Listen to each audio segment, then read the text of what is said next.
ये कोहिस्तान के बुलंदुबाला पहाड़ों में तबलीगी जमात के कुछ साथी शदीद प्यास की हालत में यहाँ एक जगह पानी की तलाश करते हुए रुके, लेकिन यहाँ से पानी फिर भी नहीं मिल सका।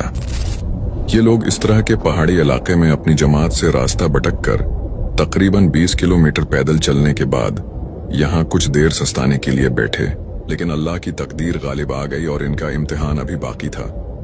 ये स्टोरी बहुत दिलचस्प और बहुत ही ईमान अफरोज भी है।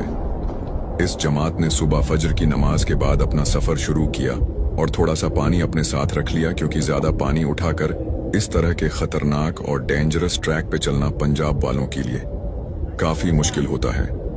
तो सफर का आगाज तो इंतहाई खुशगवार और ठंडी ताजा हवा के साथ हुआ। इस जमात में ये जो आप तकरीबन उम्र रसीदा बुजुर्ग देख रहे हैं, ये इंतहाई बीमारी की हालत में भी इतना वजन उठाकर इस खतरनाक रास्ते पे चल रहे हैं, और ये शख्स किडनीज और सांस का पेशेंट भी है। ऐसी सिचुएशन में इसको सांस लेते वक्त काफी दुश्वारी होती है। इसके बावजूद ये इतनी कुर्बानी करके दीन सीखने के लिए अल्लाह के रास्ते में निकला हुआ है, माशा अल्लाह। तो इस जमात ने फिर ये फैसला किया कि अब आगे सफर शुरू करना चाहिए, क्योंकि इस पानी वाले टैंक में एक कतरा भी पानी का मौजूद नहीं था।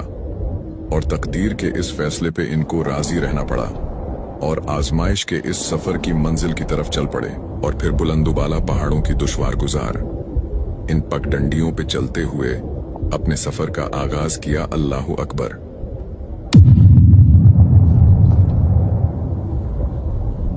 तो कमेंट करके बताएं आप में से किस किस ने ऐसे बुलंदुबाला खतरनाक ट्रैक पे चलकर तबलीग में वक्त लगाया हुआ है।